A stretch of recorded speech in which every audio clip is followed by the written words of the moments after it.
¿Cómo están? Les saluda nuevamente Marco Oseida de Hagamos la Palabra de Dios. Y hoy quiero compartirles algo que en realidad me recuerda muchas cosas, pero también me lleva a la palabra de Dios. Y es que la mayor parte de mi vida trabajé como periodista. Y me tocó que cubrir la guerra de Nicaragua, cuando derrocaron a Anastasio Somoza. Estuve en El Salvador, cuando la muerte de Monseñor Romero. Y viví la quema de la Embajada de España en Guatemala. Eso lo cubrí como periodista, como corresponsal de guerra. O sea, viví parte de la guerra de Nicaragua, parte de la guerra de El Salvador y lo que se vivió en mi país. Yo trabajaba para un noticiero de mi país, que era Teleprensa, de Canal 11. Pero cubriendo esas guerras, me tocó que vivir el 22 de enero de 1980 la gran marcha de la Coordinadora Revolucionaria de Masas en El Salvador. Recuerdo que íbamos filmando la gran marcha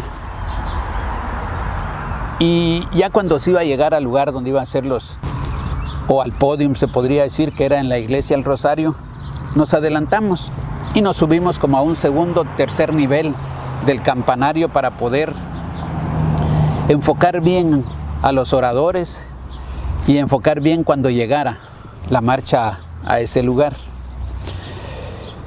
Pero de repente se dio algo estando ahí en el campanario, y es que fue disuelta la marcha. Empezaron las ametralladoras, empezaron las armas, a salir todo y la gente salir despavorida para donde podía esconderse. Nosotros cuando vimos eso, bajamos del campanario y caímos adentro de la iglesia El Rosario. Cuando ya estábamos ahí, en aquella cosa que sonaban las balas, las ametralladoras, y se miraban los heridos, nos dijeron los dirigentes de la marcha que no nos iban a dejar salir, sino que nos tomaban como rehenes. Y ahí nos tuvieron adentro de la iglesia. Oíamos gritos de gente que caía herida, y arrastrándolos para llevarlos adentro de la iglesia, otros que decían que habían muerto algunos, y nosotros tirados en el piso. Yo me metí abajo del púlpito que era de concreto, ahí en esa iglesia, pero me llegaba la arena que salía de las paredes, de las balas que enviaban. Y la realidad es que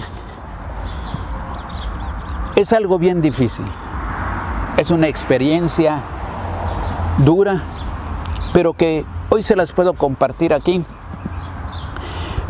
porque eso me ha hecho mantenerme informado de lo que yo he vivido. Veo el caso de Venezuela, veo el caso de Nicaragua, veo el caso de El Salvador, y veo el caso de mi país y muchos otros lugares que siempre me gusta mantenerme informado. Pero hace algunos días me ha estado llamando algo que está pasando en El Salvador. El Salvador aparecía en una lista donde recomendaban que no se visitara por las maras, porque era muy peligroso, porque había mucha muerte, mucho vandalismo, y ustedes han oído de lo que son las maras. Pero me ha llamado la atención porque últimamente se ha estado hablando de El Salvador y muchos países lo toman como ejemplo y han puesto como ejemplo al presidente que se encuentra en este momento gobernando El Salvador. Y me llama la atención porque veo que hay un cambio positivo, no un cambio negativo, es un cambio positivo. El presidente está tomando acciones que han hecho que El Salvador sobresalga ante muchos países. Y entonces viene a mi mente lo que yo viví, y en un momento pensé que nuestros países estaban siendo tomados, estaban cayendo en manos de algunos que quién sabe si lo pudieran haber gobernado. Pero con lo que está pasando en El Salvador, me fui a Segunda de Crónicas, capítulo 7, versículos del 14 y 15. Y dice: y si mi pueblo, el pueblo que lleva mi nombre, se humilla, ora, me busca y deja su mala conducta, yo lo escucharé desde el cielo, perdonaré sus pecados y devolveré la prosperidad a su país. De ahora en adelante escucharé con atención las oraciones que se hagan en este lugar. Y me llama la atención lo que dice la palabra de Dios y lo que está pasando en El Salvador. Y dice: el pueblo que lleva mi nombre se humillara. El Salvador no lleva el nombre de Dios, ni lleva el nombre de Jesús, pero es el Salvador. Y lo mismo es Jesús, lo mismo es Dios en nuestras vidas y en el mundo. Es el Salvador del mundo. Y si no me equivoco, así se llama el monumento que hay enfrente de la iglesia, el Rosario, donde estuvimos a punto de morir. Recuerdo que nos tuvieron ahí de rehenes desde las 12 del mediodía hasta las 5 de la tarde, hasta que logró negociar la Cruz Roja y con los pobladores y con el ejército para que nos dejaran salir. Y salimos a las 5 de la tarde, aproximadamente unos 20 periodistas, con una banderita blanca, donde estaban mezclada gente de la Cruz Roja con bandera también, y cuidándonos que saliera en orden y que no fuera a morir ninguno de los que íbamos saliendo. Entonces todo eso me llama a mí la atención, que ahora veo que está pasando algo en El Salvador, y creo que es porque el pueblo de El Salvador se ha humillado ante el Señor y le ha clamado por la situación que vivía. Y empieza a verse que se está cumpliendo la palabra de Dios. Ha perdonado los pecados o está perdonándolos y está volviendo la prosperidad. ¿Quién es el presidente? Nayib Bukele. Creo que en El Salvador puede ser un hombre desconocido. Y yo nunca lo había oído dentro de lo que se habla de la política de El Salvador. Pero me llama la atención San Juan capítulo 1, versículos 46 al 47. Y dice que Natanael le dijo a Felipe: ¿de Nazaret puede salir algo bueno? Y le respondió Felipe a Natanael: ven y ve. Cuando Jesús vio a Natanael que se le acercaba, dijo él: he aquí un verdadero israelita en quien no hay engaño.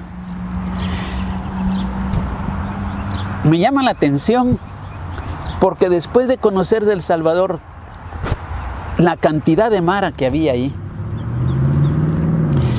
que no solo estaba en El Salvador, sino ya estaba contaminando nuestros países vecinos, Guatemala, El Salvador, Guatemala, Honduras, Nicaragua. No sé si llegaron a Costa Rica. Pero salió este hombre, Nayib Bukele, y yo creo que él no necesita decir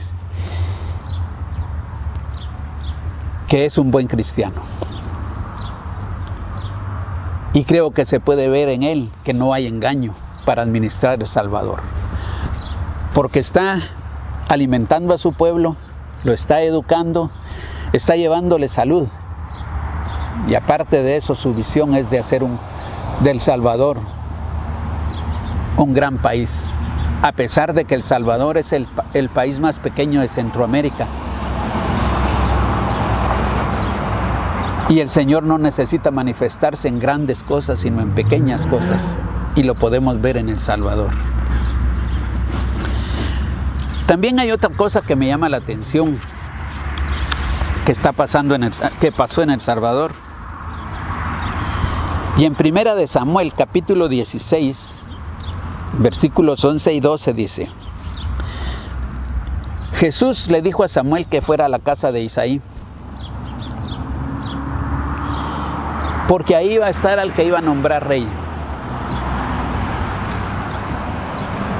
Y Samuel fue a la casa de Isaí, y después que vio a todos los hijos, que eran 8,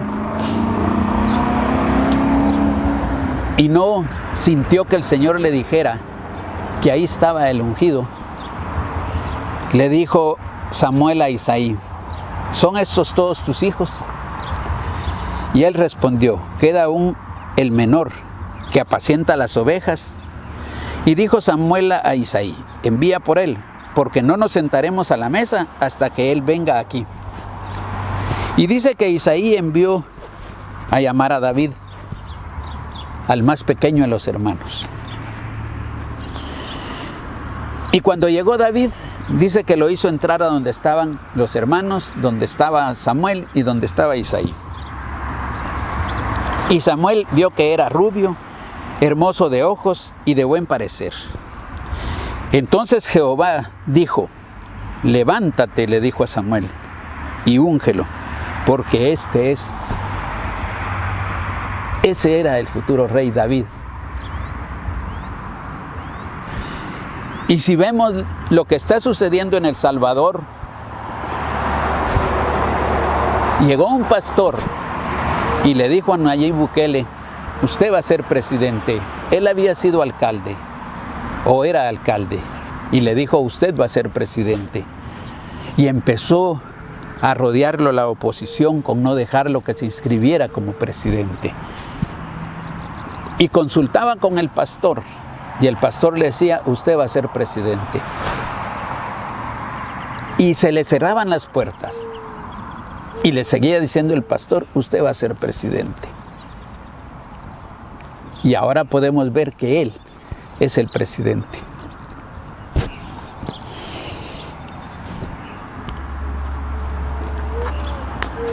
Yo compartí una vez que si el pueblo se humillara, los países cambiarían. Pero es parte de lo que no está sucediendo en los demás países. Y el Señor nos lo está mostrando, que su palabra se cumple. Y que lo está demostrando al mundo, porque no es solo a El Salvador. Lo está demostrando al mundo, que el Señor sigue haciendo milagros. Y ahorita el presidente de El Salvador tiene un puesto bien importante dentro de la calificación de presidentes de Latinoamérica, y les podría decir que del mundo. Está siendo ejemplo. Porque el Señor está en esto. Y creo que El Salvador va a ser grande. Y también creo, porque acaban de haber elecciones en El Salvador, y creo que Dios lo ha puesto, y el pueblo lo ha confirmado, porque ha ganado con una mayoría increíble en las elecciones que acaban de suceder. Cuando está en la mano de Dios, no hay nada que se oponga. Muchas personas que por sus intereses empiezan a calificar, porque no creo que sean personas inteligentes las que lo están haciendo, hasta cierto punto actúan como ignorantes, llamándolo dictador, llamándolo corrupto, llamándolo narcotraficante. Gente que no está dentro del Salvador, y los que están adentro moviendo todo para sacarlo del gobierno. Pero recordemos una cosa, y yo se los quiero decir a las personas que se están oponiendo a él: no intenten hacerle nada. Mejor miren cómo va cambiando el país. Porque una cosa les digo, Él es el ungido de Dios. Y al ungido de Dios no lo puede tocar cualquiera. Así es de que yo les exhorto a esa gente que está hablando negativamente de Él, que vaya a El Salvador y que vaya a ver qué es lo que está sucediendo. Que vaya a entrevistar a la gente que ahí está viviendo y que está experimentando lo que está haciendo el presidente, lo que está haciendo el Señor por medio del presidente que tienen ahorita. Yo los invito, no destruyamos lo que Dios está construyendo.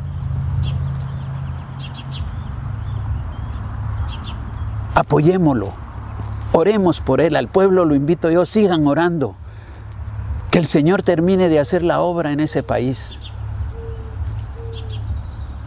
Y miren mis hermanos, yo les decía la vez pasada que el Señor usa un pasaje de tal libro, otro pasaje de otro libro, otro pasaje de otro libro, y cuando los analizamos y los evaluamos y meditamos de lo que pasa en el mundo y de lo que dice la palabra de Dios, vemos que la palabra de Dios se cumple. Y exhorto a otros países como Venezuela, Nicaragua, Guatemala, mi país, que también se unan los cristianos y empiecen a orar. Así como le ha respondido a El Salvador, le va a responder a cada uno de esos países y a todos los países que están en una situación difícil.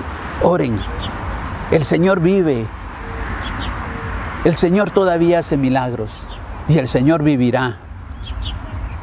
Y yo les he dicho una cosa y se los vuelvo a repetir, la relación con el Señor es personal, no nos olvidemos. Tiene que empezar alguien que los organice, un líder, como a este pastor que usó el Señor para darle la profecía al presidente Bukele. Así lo va a hacer el Señor. En Guatemala hubo una oportunidad, pero se desperdició. Mejor admiremos lo que está pasando en El Salvador y hagamos viva la palabra de Dios. Por eso les comparto siempre, leamos la palabra de Dios, meditémosla, vivámosla, hagámosla y enseñémosla. Porque es la forma en que el pueblo de Dios la va a aprender a hacerla viva. Mis hermanos, que Dios me los bendiga. Y oremos por todos estos países y principalmente por nuestros países, para que veamos la mano de Dios obrando como está obrando en El Salvador. Que Dios me los bendiga y nos vemos la próxima semana.